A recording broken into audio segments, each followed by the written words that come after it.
Hello दोस्तों, welcome back to Shivangi पाठशाला। और हम अपने इकोनॉमी के नए टॉपिक को करेंगे और जल्दी 10th क्लास का पहला चैप्टर हम लोग ख़त्म कर लेंगे, वो भी लाइन बाय लाइन पढ़ के। तो पहले एक छोटा सा रिवीजन करते हैं। हमने इसको स्टार्ट किया था विकास से, कि विकास का मतलब क्या होता है, विकास का अर्थ क्या होता है, हमारे लिए विकास क्या होता है, देश के लिए विकास क्या होता है, राज्य के लिए विकास क्या होता है, ये एक एक इंसान के विकास से कैसे देश आगे बढ़ता है। फिर उसके बाद हमने पढ़ा था कि विभिन्न व्यक्ति विभिन्न लक्ष्य, मतलब हर व्यक्ति के विकास का तरीका अलग होगा और हर व्यक्ति अलग अलग तरीके से विकास करेगा। समटाइम्स इनके विकास का तरीका भी टकरा जाएगा। राष्ट्र का विकास भी पढ़ा था हमने। देखिए हमने कितने सारी चीज़ें पढ़ ली। इसके बाद हमने पढ़ा था आय और अन्य लक्ष्य।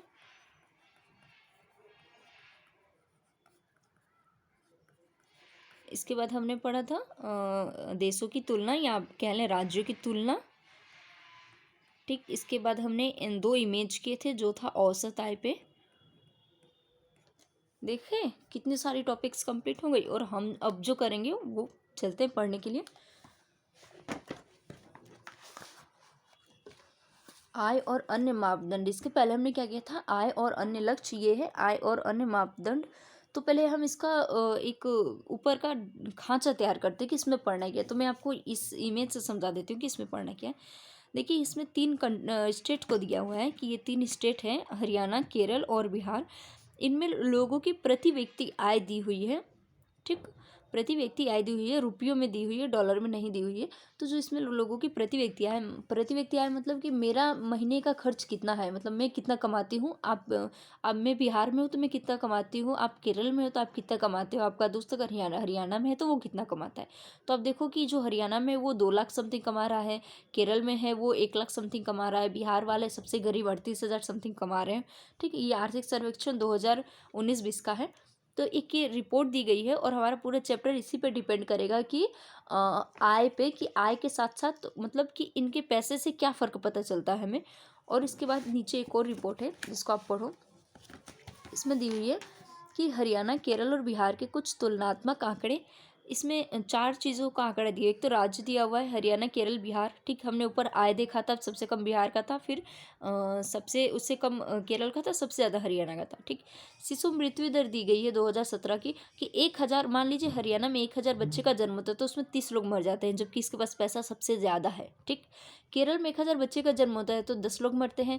ये इसके पास पैसा कम है तो यहाँ पे 35 लोग मरते हैं। फिर यहाँ पे साक्षरता दर दी गई है कि हरियाणा में 80% लोग साक्षर हैं, और केरल में, जबकि केरल के पास हरियाणा से कम पैसा है तो यहाँ 96% लोग साक्षर है। बिहार में 71% दिखता नहीं है कहीं। ठीक, जॉब ही नहीं मिलती यार। निवल उपस्थिति अनुपात, मतलब कि ये लोग जो 14 से 15 साल के में स्कूल में उपस्थित रहे हैं, वो स्कूल से भागे नहीं है, उन बच्चों का है 67% हरियाणा में, जबकि इसके पास पैसा बहुत ज़्यादा है। 77% केरल में, जबकि इसके पास हरियाणा से कम पैसा है। 55% बिहार में। मैंने कहा ना, यहाँ देख रहे हो आप शिक्षा का स्तर।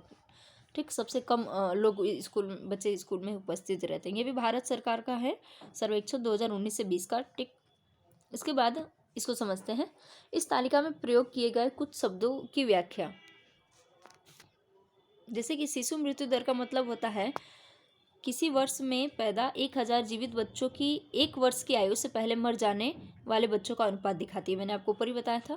साक्षरता दर से 7 वर्ष और उससे अधिक लोगों के साक्षर होने का जनसंख्या का अनुपात। ठीक, निवल उपस्थिति अनुपात मतलब 14 से 15 वर्ष की आयु में के स्कूल जाने वाले बच्चों का उस आयु वर्ग के कुल बच्चों के 7%।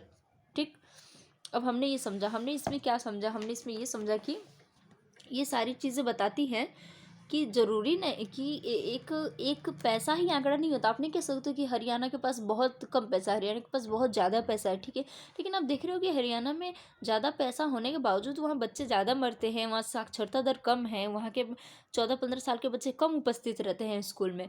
तो ये बहुत सारी मतलब क्या बोलते हैं, क्या नाम है आपके टॉपिक का, आय और अन्य दंड। तो आय अन्य मापदंड, तो आय तो कहीं ना कहीं मैटर करती है किसी भी स्टेट के, किसी भी देश के लिए।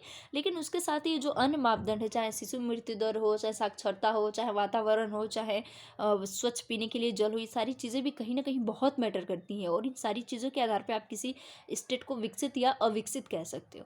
तो आज के लिए इतना ही, नेक्स्ट टॉपिक में इसको बहुत अच्छे से समझेंगे। थैंक यू, जय हिंद। मेरे चैनल को सब्सक्राइब कीजिए, लाइक कीजिए, मेरे साथ बने रहिए।